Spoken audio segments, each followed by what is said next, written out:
Welcome to the Women's Money Wisdom Podcast. I'm Melissa Joy, a certified financial planner and the founder of Pearl Planning. My goal is to help you streamline and organize your finances, navigate big money decisions with confidence, and be strategic in order to grow your wealth.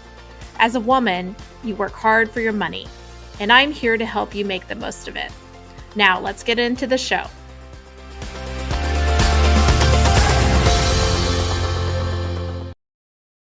Hi, everybody. Today, we're going to get a great opportunity to talk to the author of a new book, Your Perfect Portfolio. And this book is all about investing. It talks about the ways you can construct an investment portfolio. It's also quite helpful for those of you that are looking to understand how your investments really work. And I'm thrilled to have Cullen on the podcast. We had a great conversation. Hopefully, you enjoy the show. Cullen, welcome to the podcast. Hey, Melissa. It's great to be with you. I'm so glad you're here. I really enjoyed the book. It is a really nice introduction to some of the fundamental concepts of investing. And then you break down a lot of the classic investment strategies for why they might be a good portfolio for you to utilize, and pros and cons, which every investment strategy has, kind of pluses and minuses. Yeah. Congrats on the book. Thank you.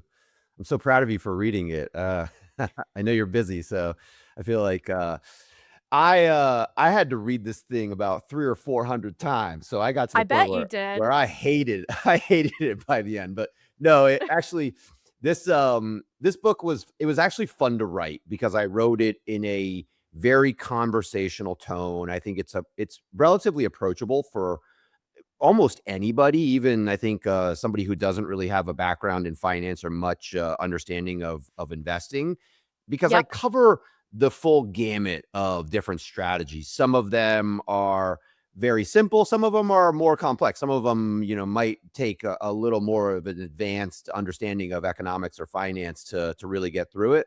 But the main message of the book is that everyone has to find a portfolio that works for them. And so I really tried to emphasize that, hey, this is finding a portfolio that works for you is sort of it's a make your own adventure sort of process where you have So to, or true. choose your own adventure sort of process where you have to figure out what works for you. And some of that might involve making changes at times or finding out that, hey, maybe this doesn't work for me, but I'm trying to help expedite the process for people where you can kind of understand a lot of different strategies and then say, hey, I really like this. I think this might work for me. I'm going to give it a try, and hopefully it works in the long run. And I can stay sort of married to this portfolio and kind of adhere to the classic John Bogle advice that stay the course sort of mentality.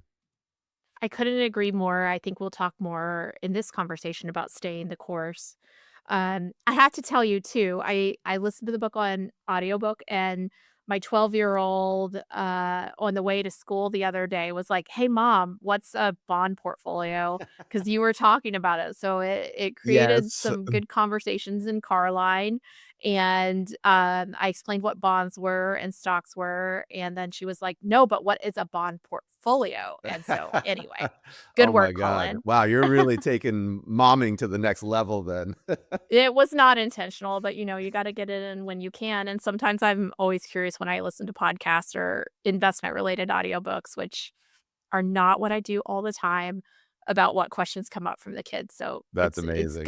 it's My nice to, My nudge. 3-year-old has set up a food shop in our kitchen where she is Oh, taking the perfect. food that I've purchased or me and my wife have purchased, and she is selling it back to us for my own money, which I'm part proud of and and part ashamed of.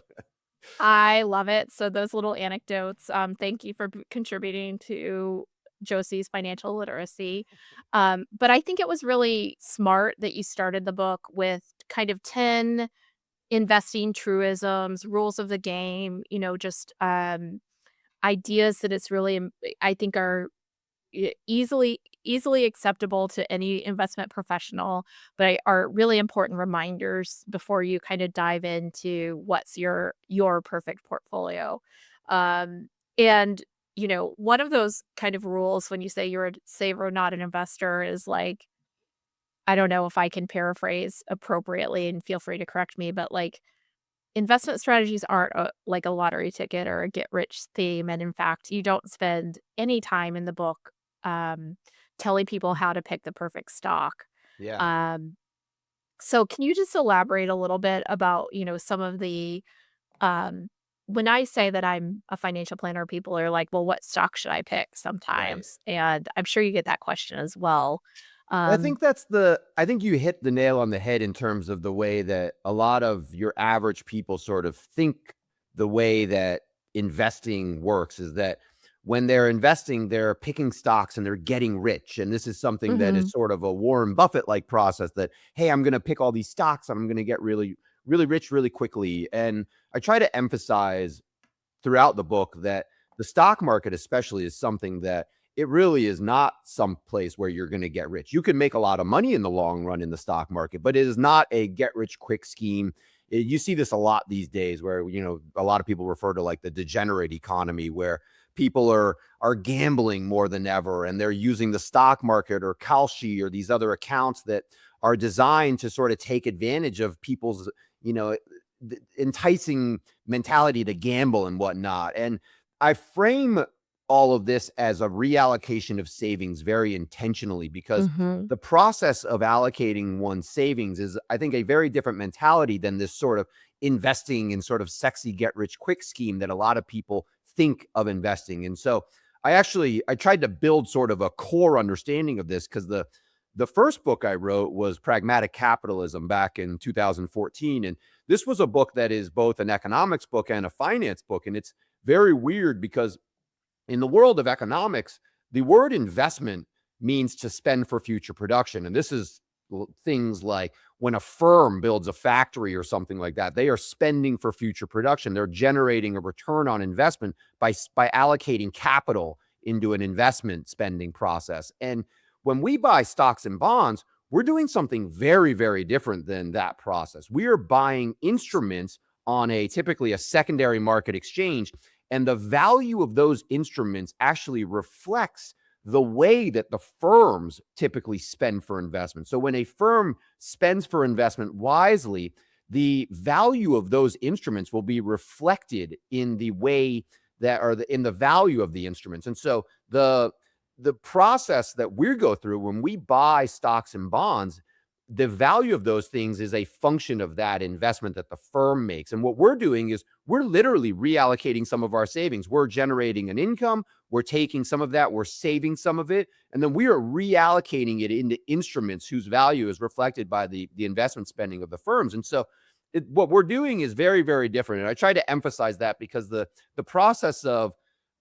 reallocating one's savings is really, it should be this thoughtful, methodical process that you go through where it's not a get rich quick scheme at all. And in fact, function of it, there are parts of your portfolio that very methodically should be designed to underperform the market. They're not going to Mhm. beat the stock market. They might do just the equivalent of like a cash like return. And there's nothing wrong with that. And so I try to sort of reposition the mentality of this so that you get into this thought process of, hey, I'm doing something practical and prudent and I'm reallocating my savings, and that is not at all analogous to something like gambling. Absolutely, and the time frame is so different for one versus the other. I Yeah. remember many moons ago at a Morningstar investor conference, Michael Mabosson talked about, like, so many different considerations for how the world is increasingly short term, even, this is probably in the 2000s, and it's even more so today where you can invest in a prediction market, outcome for what's gonna happen next week or something like that, versus, you really are putting your money and reallocating your money in many cases for to be used by the future you 40 or 50 years from now. And so there is it takes it's completely different than what is the hot stock for 2026. Yeah. And it requires some rewiring from common assumptions if you just watch CNBC all day. Right? I talk about that a lot in the book. One of the essential principles is that I call the reallocation of savings a temporal conundrum. And what I mean by that is that what we're all trying to do across our financial lives is we're really trying to navigate time. We're trying to have Mhm. are a certainty of the ability to consume certain things in the future across very specific time horizons. And so, that might be meeting a monthly credit card bill. It could be paying for, a kid's college tuition in 10 years. It could be planning for retirement, but there are these sequence of time horizons that we're all trying to navigate. And time is the one thing that, is it's the one commonality for all of us. And it's the one thing that's constraining our ability to navigate all of this, because we all have a finite time horizon. But we also, in a weird way, we all, at least those of us with children and multi-generational needs, we also have multi-temporal time horizons in a lot of ways. Mhm. So I talk about time consistently through the book because I try to emphasize that there are certain strategies and certain instruments inside of the financial markets that are very specifically designed to serve different needs across different time horizons. So, like, I try to emphasize that the stock market is a very long-term instrument. This is an instrument that it will not serve your short-term financial planning needs. If you have a credit card bill due next month and you've got that cash allocated into the stock market, you are Mhm. setting yourself up for disaster, because that instrument is too volatile for the short term. And so you've got to, block things and really allocate your savings in a way where, to some degree, it matches these specific goals and time horizons across your financial life, because that's the thing that we're all trying to navigate, is time ultimately. Well, and I think that that is one of the hurdles that people often end up pivoting toward a financial professional or financial planner, as opposed to 20 or 25 years ago. Figuring out how to invest your 401k is something that we've done a really great job of preparing people for as a Mhm. society. We have auto escalation with your savings, auto enrollment, and now there are, you touch on them in the portfolio or in the book, but there are target date funds, and you can easily diversify with, kind of a single choice, and the 401k educator comes in and you make your election. But then when you need to navigate in, middle age between, "Hey, retirement is a lot more important to me than it was 10 or 15 years ago, but also my kids may be looking at a private school for college. How do I meet the demands of both, and how am I doing on one goal versus another? How do I triage or support what's most important for right now?" That is just like the, um, common decision conundrums where there's too many choices or outcomes, and it's not as easy to just auto enroll and auto escalate to get the job done. Yeah.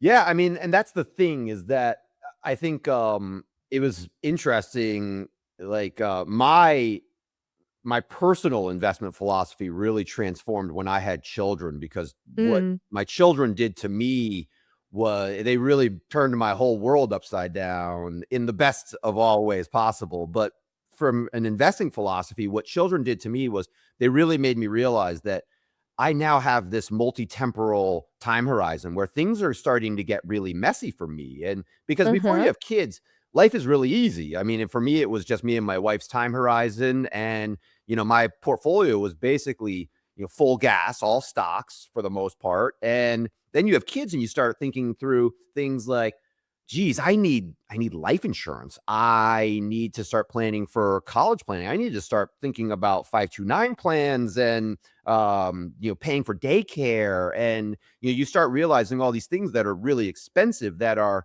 they're multi-temporal. And but then I also started getting this mentality of, God, I need to actually work harder, because I want to leave money for my kids, and I want to make sure, I don't know what the world is going to look like in 30 or 40 years, and I want to make sure they at least have a little something in the long run. And that is a whole different time horizon, because it's beyond even my lifetime. And so you start thinking across all these different time horizons, across different things and different needs, and you start realizing that, oh my God, a 100% stock portfolio is actually completely inappropriate for all of this, because it can't actually fund all of these needs. And so I think a retiree, you kind of alluded to this, and then you see this all the time in your own practice, and you talk about the sort of messy middle concept, where the when somebody enters or is nearing retirement, they go through this sort of mind trip where they start to consider the reality that, hey, I'm going to start maybe living off of my portfolio. I'm not going to have an income anymore, really.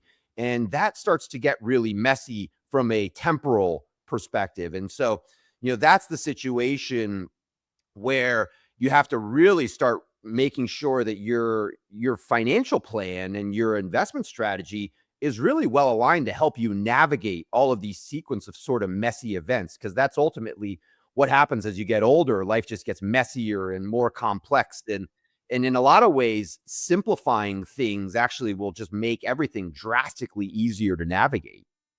I couldn't agree more. My philosophy when it comes to simple versus complex, and I kudos to you, Cullen, because you did a great job of going from, kind of the one ETF portfolio all the way to some very complex options. But when in doubt, choose what can be simpler because there's always going to be a need for complexity in some aspect of your financial life. We all have to navigate complexity at certain times. And so if you can simplify whether it's, how many different places you have to go to find your money, or how complicated you've chosen to make things, Yeah. then also in investment world, simplification into, for example, exchange traded funds, um, often comes with a lower tax bill as well if you're talking about taxable assets. But choosing simple over complex when appropriate is a gift to your future self. It's a gift to your heirs. And you gave some great simple options and portfolios that might be just one or three funds. Yeah. Yeah, I was lucky to interview some fun people for the book. Like, I interviewed Taylor Larimore, who's, John Bogle crowned him the king of the Bogleheads, long ago, and Kinda Taylor's a leading the parade of the Vanguard acolytes, yeah, yeah. Taylor's great. He was really fun to talk to, and, but yeah, he's the originator of the 3 fund portfolio, and Taylor became great friends with John Bogle, God, 50, 60 years ago after he got back from, World War II, and he happened to have apparently, was married to, like, the most beautiful woman in Miami, I guess. She was modeling, and, she made a fabulous amount of money, and so he starts, trying to A manage the female money. breadwinner Yeah, back in the and day. but it was funny because he hires a really expensive stockbroker and realizes the stockbroker is kinda screwing him over, and he starts emailing, or I guess he starts, communicating with, I don't know how they communicated back then now that I think about it, I guess through mail or Sent something. a letter, yeah. But he starts communicating with John Bogle, and Bogle starts telling him, "Nah, you should be doing this or doing that." And anyways, Taylor becomes sort of an expert in the Bogle mentality, and he took the 3 fund portfolio and he distilled. This is sort of the distillation of all of Bogle's, most sort of famous concepts distilled down into its simplest, most practical form. And for people who aren't familiar, the 3 fund portfolio is basically just a bond aggregate fund, a domestic stock fund, and a foreign stock fund. And so it's just 3 super low cost Vanguard ETFs. It is about as simple as it possibly gets, but it's also incredibly elegant in its simplicity. Just the way that it is incredibly diversified, it's incredibly low cost, and it serves probably most of the needs that an investor has. And so, the I operate sort of as a third party analyst in the book. That was kind of my goal. So Mhm. I'm not just a cheerleader for the mentality or the sort of strategies that I might have a preference to. So even with a 3 fund portfolio, I do acknowledge that, hey, they're simple, but you could also argue that a portfolio like that, for a lot of people, it might be too simple for lots of reasons. And that might part of it might just behavioral. Um, Part of it might just be that, like, one thing I point out is that a 3 fund portfolio, it doesn't have a cash bucket. And in a year like 2022, for a lot of people who saw their stocks and their bonds going down 15% plus, that might actually be a portfolio that's a little bit difficult to tolerate, even though it was Mhm. relatively short lived. It is this is a behavioral event that did materialize and could expose you to the urge to make changes. And that's the thing that Bogle always emphasized, that you need to create a portfolio that you can stay the course to, stay loyal to. And so you're not constantly flipping in and out of things and treating your portfolio sort of like a gambling portfolio where you're moving all in and all out all the time. I couldn't agree more, and I'm glad you brought that up, because so many portfolio there will be a bad day for any type of portfolio. It's really nice recently that, accepting 2022, which was a relatively short, uh, period of pain, not that it wasn't extremely painful, and 2020 when we had, COVID, the uncertainty of COVID, we haven't experienced prolonged periods of negative returns in, kind of the most popular traditional asset classes like we did in the beginning of my career in 2000 to 2002 or in 2008 and 2009.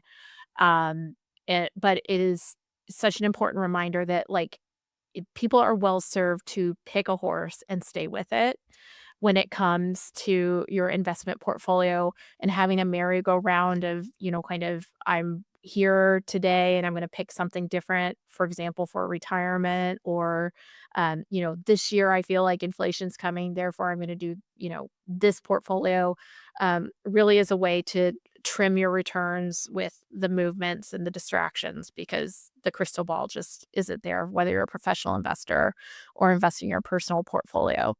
Yeah, well, gosh, I mean, and that's arguably the most difficult thing to navigate within all of this is the financial media, because the financial media has this. I mean, we talk about conflicts of interest in financial circles a lot, but you could argue the the financial media has the biggest conflict of interest because they're they're really trying to just gather eyeballs. They're trying to get Yeah. your attention, and they're trying to say things that are the most dramatic things. And so I make this joke a lot that the the honest media report for, daily financial news would be something that roughly is like 200 million people went to work today. Not a whole lot happened. The stock market barely moved, and it was another boring day in the world. And instead of that, what you get in the financial media is you get Apple stock was down 10%, and the this report came out that said unemployment is going to rise to 10% by 2028, and you kind of I love, capture all like, a these. good, like, the market had its worst day since November. It's like, Yeah, okay, it's all these sort of scary, grab your attention sort of headlines that make it actually really difficult for your average person to navigate, because your average person is, they're off all day doing something normal that, they're not paying attention to the financial markets. And then they come home and they open up a newspaper, or they turn on the evening news, and it's all about, all the bad stuff that happened for the most part, or the most eyeball grabbing, parts of Mhm. the news that are very cherry picked, and that just creates these huge amounts of behavioral biases. And so, I try to focus a lot on the fundamentals and thinking about things in a really proper time horizon so that you can avoid and sort of control a lot of these behavioral biases that you're just going to be constantly bombarded with. So true. I wanna pick on one chapter because one of the challenges I have most, I do have dividend-focused funds in my portfolios today, but a lot of people really, like, look to craft a plan for how to spend in retirement and think, "You know what? Investments that pay me a coupon, where I can get a yield." And I don't think they articulate this when they're attracted to dividend-focused portfolios, but they say, "Oh, wouldn't that be great? Because then I don't have to figure out where to sell from. I'll just clip my coupons, of my dividends and, call it a day." And I really struggle to talk about some of the challenges of dividend portfolios in conversations with those people, because, it is so elegant to just think, Yeah. like, "Hey, here's, 2 or 3%." So can we talk about dividend portfolios for a minute? Yeah. Yeah, so this is that chapter. Yeah, I called it the dividend and anti-dividend Right. strategies, basically. And so it's almost two chapters in one, because I actually Mhm. try to take both sides of the argument to some degree, where I talk about the pros and cons of both, trying to have an income-driven portfolio versus one that is maybe just a pure growth portfolio. And the thing about I've I used to be more militantly anti-dividend than I am now, because I think that Mhm. there's a behavioral aspect of this that is very reassuring, where when somebody builds a a dividend based portfolio. I think what they're generally trying to achieve is they're trying to achieve a relative certainty in the way the stock component is going to generate its returns. And Mhm. the thing that's, I think, a little bit difficult about this is that there's an element of dividend paying type instruments that they're fundamentally safer to some degree than, say, buying something like a portfolio of AI stocks. So if you're buying a, you Yeah, know, there's certain types of sectors that yeah, there's certain tend to be sectors and utilities and, totally. um, But REITs maybe. Yeah. at the same time, stocks are stocks to a large degree, meaning that the volatility in these instruments is going to be, I mean, dramatically higher than something like if you think that you're buying an income generating stock portfolio and that this is going to have the same sort of return profile as something like an intermediate bond fund, it's just not true. I mean, the Mhm. intermediate bond portfolio is going to be dramatically more stable in the long run than any sort of stock portfolio. And there's pros and cons to that, but I think there's a psychological element to having an income generating portfolio that is very reassuring to people. So I do try to emphasize that, hey, you've got to do what you're comfortable with. And if you're Mm. more comfortable with an income generating dividend portfolio, I don't think if that's the thing that's going to help you stay the course, I don't think there's anything wrong with that. And I'm not going to push you into, like I might make the argument that, hey, you should buy something that's more like the market portfolio because the market portfolio will probably outperform your dividend paying portfolio in the long run. But if owning a bunch of AI stocks inside of the market portfolio is going to make you really uncomfortable and threaten your ability to stay the course, then hey, maybe the dividend portfolio is better for you. So I think there's a place for dividend paying. I think you have to be really careful. I kind of allude to this later in the book that, especially in this environment, it's become very popular. I mean, almost every day there are new filings for fanciful, sort of elaborate, really crazy, sort of high fee, either yield type instruments or Mhm. they call them the popular ones these days are called distribution ETFs, where what they're doing is they're taking a portfolio of stocks and they're writing options against the portfolio, and somehow they get to call this distribution yield in the regulatory world, which I don't Mm. really. I'm surprised that even gets through, regulatory muster because it's not yield in the proper sense. What they're really doing is they're pulling returns from the future or capturing some of your opportunity cost and giving it to you in the form of what they call income yield today. And this is very fundamentally different than something like what a bond does in a sort of mathematical sense, where the bond generates its yield from the actual income that the bond accrues, whereas a portfolio of stocks that where you're writing options against it has an inherent friction where the income is basically coming from some way in which the fund operator itself is actually capturing an opportunity cost from the future Mhm. and giving you some of the income. And these things typically, not only do they not They're operate not like cheap. bond funds, but they're typically like really high cost and they're Mhm. really tax inefficient. So they're sold as a bond like instrument that really it should not properly be thought of as an income generating bond instrument in any sense of the word. Well, in these conversations, emphasize an area which I think your book is so great, and I'll be recommending it, especially for people who really are driven and appropriately driven to manage their own portfolios. Some people fall off the boat that should be managing their portfolios when it comes to a point in time where you need to start paying yourself and replacing your, employed paycheck with a retirement paycheck Mhm. because, you can be lured into an expensive, kind of paycheck of, returns being dampened, but you can get 5% yield, but it's kind of being borrowed from the future Yeah. value of the portfolio. And so I would encourage, listeners who love the personal aspects of managing a portfolio to take that into consideration that at the point in time where you need to start paying yourself you're adding a degree of difficulty versus when you just fund your portfolio every day Yeah. because you add tax consequences and you can get lured into, kind of corners of the market that also, can reduce your exposure to the more general market and increase concentration in areas that might not always do well and, kind of limit your diversification.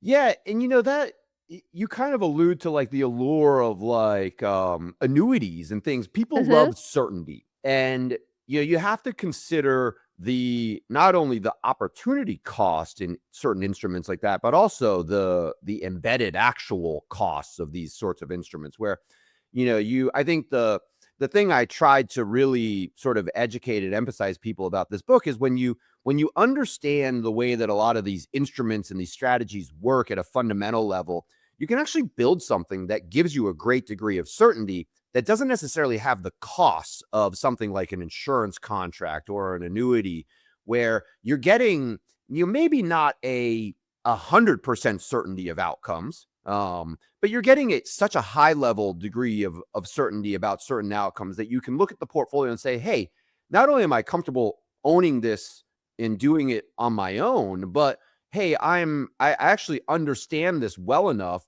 to know that I can stay loyal to it in the long run because I know that the probabilities of certain outcomes are very, very high across different components of my portfolio. So I try to really Like your emphasize. laddering chapters and I mean, the Yeah, there's investing that you do is all about you have an ETF complex that is all about duration where you can say, "Hey, this I have some, needs that are for the next 5 years," and you have a different, kind of risk metrics if I understand correctly, in your discipline funds versus a medium duration or a longer duration. I could feel your passion in the duration chapter yeah. of the book.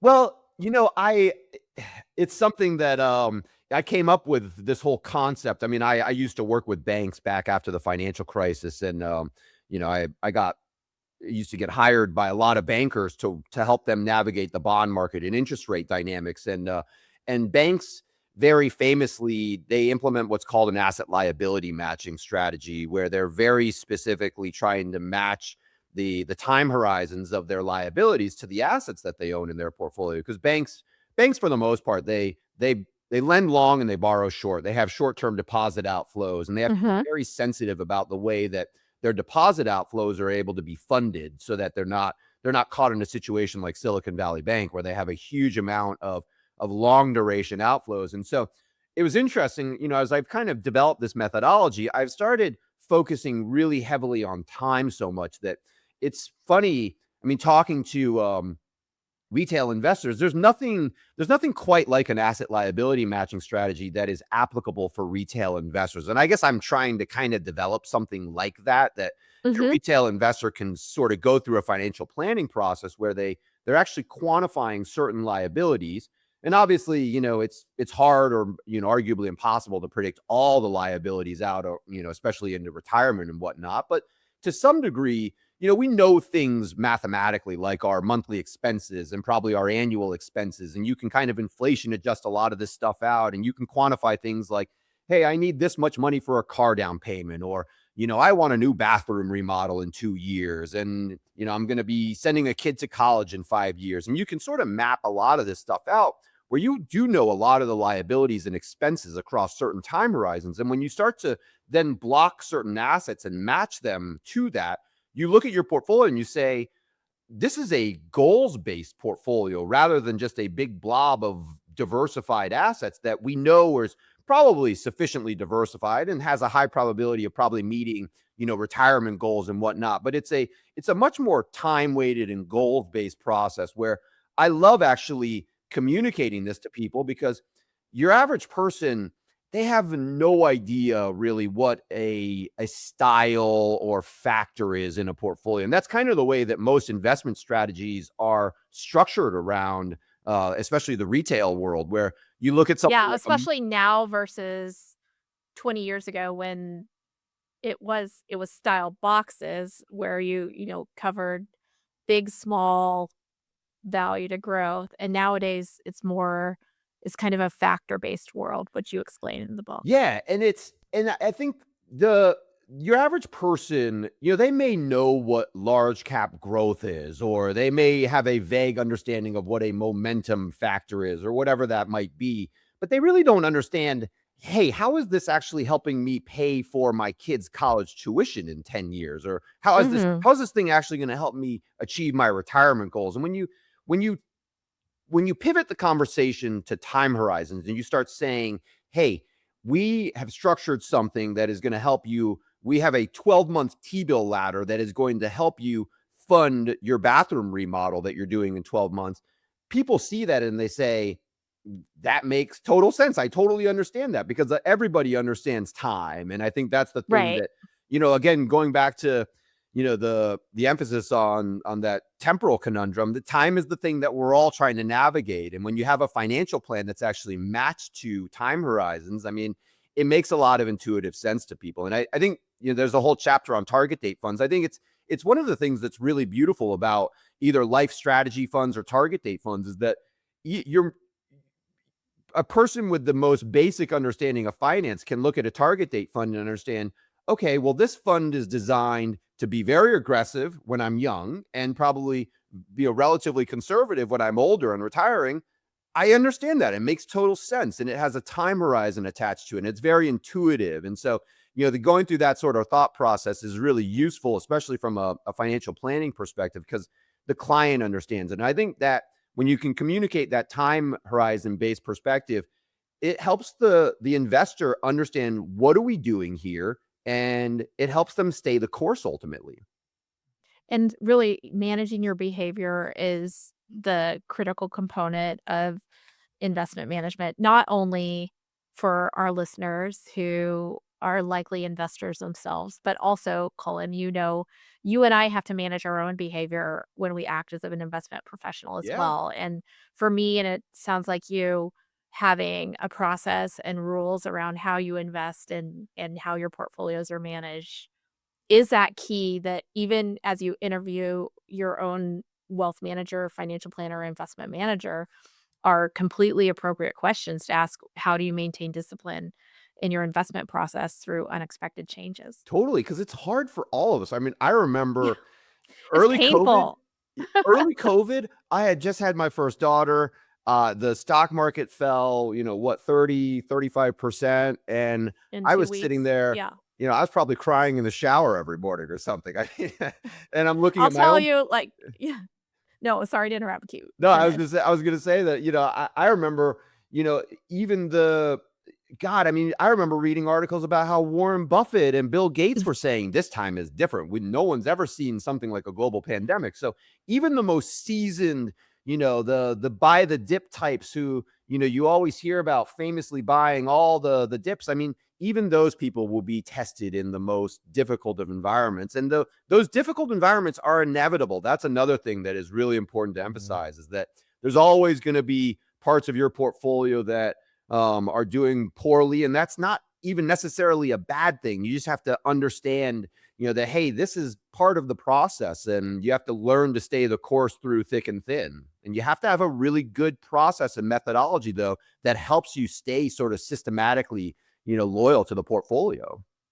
Well, I'll relate to you that, March of 2020, my company was 2 years old. We had 2 employees at the time and myself, and it was just me going into the office. I was the only person in the office building, and, I had decided because I'd kind of fought a lot of battles in my former life of, like, kind of timing the market or, "Hey, when there's risk, you need to, like, hunker down and get a lot of cash and bonds in the portfolio." So, I'd made that adjustment to, articulate what I really believed would add value to clients over time and not make those adjustments. And just sitting there at the end of March, I remember recording a video that was just like, to my future self, this is really painful and lonely. But it worked so well, ever since from 2018 on when we've used that strategy of like maintaining that discipline and explaining upfront to clients that their cash reserves, which are outside of their portfolio allocations, are built for their shorter duration needs and are necessary as part of our process. And then that we won't capitulate to, in essence, in my experience, kind of compound the pain that the market presents to us or the economy presents to us. Yeah. And so, I'm reserving the right to feel lonely and sad again in the future because it is not without its own emotions to stick to that type of discipline, as I'm sure that you've experienced yourself. Yeah, I love the quote from Brian Portnoy. He says that, diversification is learning to hate some part of your portfolio all the time. And that's just part of the process, is that, the urge is always that you see the grass is greener somewhere else. And a lot of people, rather than, staying the course and watering their own lawn, they'll run to somebody else's lawn. And it just so happens that a lot of the times when you do that, that lawn, it looks green now, but it's on the verge of dying. The seasons change. And so that's how, we see this all the time through the investment world where, even now I laugh a lot these days where, the narrative for so long has been that, technology is the only thing that can do well. US is the only thing that can do well. Bonds are dead. And now all of a sudden in the last 2, 3 years, it's all, foreign stocks are the only things that are doing well, and bonds are doing better than Bitcoin. And it's like all the narratives flip, and this is just the way that it works. And, the Gotta season's take a always picture to changing. remind people that this moment exists because Yeah, it's been a minute right. waiting for it. So, Colin, thank you so much for making the time to come and join us on the episode. We will have the link to find your perfect portfolio where all books are sold.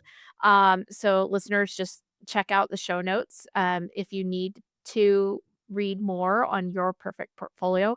But, Colin, where else can people find you? I know you're writing a lot of great things and a thought leader outside of the book. Yeah, I mean, I'm on most social networks, and then, my primary communications are through the disciplinefunds.com website, where I write a little newsletter called Discipline Alerts, and it's usually about current events. And I spend most of my time sort of either debunking nonsense narratives or talking about current events and trying to put things in perspective to give people a really, I guess, disciplined understanding of what is actually going on, and are these things that the financial media talking about, are they worth paying attention to, and trying to help people digest and understand all of this, because it's really complex and it's hard to stay on top of.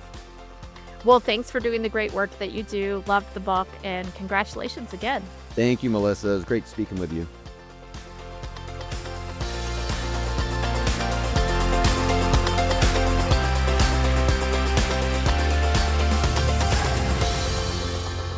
Thank you for listening to the Women's Money Wisdom podcast. If you found value in this episode, the best way that you can support the podcast is to forward an episode to a friend or leave a review. Go to proplan.com and the podcast link to get all the resources and links mentioned. This presentation by Pearl Planning is intended for general information purposes only. No portion of this presentation serves as a receipt of or a substitute for personal investment advice from Pearl Planning or any other investment professional of your choosing. Copies of Pearl Planning's current written disclosure brochure and Form CRS discussing our advisory services and fees are available upon request or on our website platform at pearlplan.com.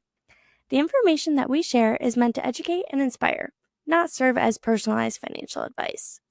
Everyone's situation is unique, so be sure to consult with your own financial professional for guidance that fits your life. And just so you know, the opinions shared in this podcast are Melissa's own and those of her guests.